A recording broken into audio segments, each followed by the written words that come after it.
ज्या पद्धतीने या ठिकाणी काही लोकांनी मला प्रश्न विचारले की तात्या या ठिकाणी आले नाहीत. मी आवर्जून एक तालुका प्रमुख तुम्हाला सांगतो की तात्यांचा मला फोन आला होता की माझी तब्येत बरोबर नाहीये, अपॉइंटमेंट आहे, त्याच्यामुळे ते ठिकाणी आले नाहीयेत.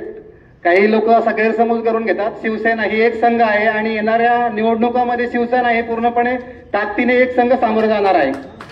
महायुतीमध्ये आत्ताच्या सध्याच्या घडीला पाहिलं तर मला कोणावरती टीका करायची नाहीये, पण शिवसेना पक्षाला या भोर तालुक्यामध्ये तर डावललं जात आहे. ज्या शिवसेना पक्षाने तुम्हाला विजयापर्यंत पोहोचवलं, तुमचा विजय ज्या वेळेस झाला त्यावेळेस तुम्ही प्रथमतः शिवसेनेचा ध्वज हातामध्ये घेतला. 1 लाख मतदान असणाऱ्या शिवसेनेला तुम्ही बरोबर घेऊन गेल्यामुळे तुम्हाला कुठेतरी विजयापर्यंत पोहोचता आलं. आज विकास चांद्रे साहेब ज्यावेळेस विकास काम असतील काय असतील एक ठराविक एकाच पक्षाला भेटत आहेत. आम्ही हे मान्य करतो की ठीक आहे तुमचा आमदार आहे, तुमचा वाटा जास्त आहे, पण त्याचप्रमाणे जे महायुतीतले काही पक्ष असतील त्यांनाही विकास कामं या ठिकाणी मिळाली पाहिजेत, काही कामं मिळाली पाहिजे, निधी मिळाला पाहिजे. आणि येणाऱ्या निवडणुकांमध्ये आपल्या सर्वांना पूर्ण ताकदीने सामोरं जायचंय. आपला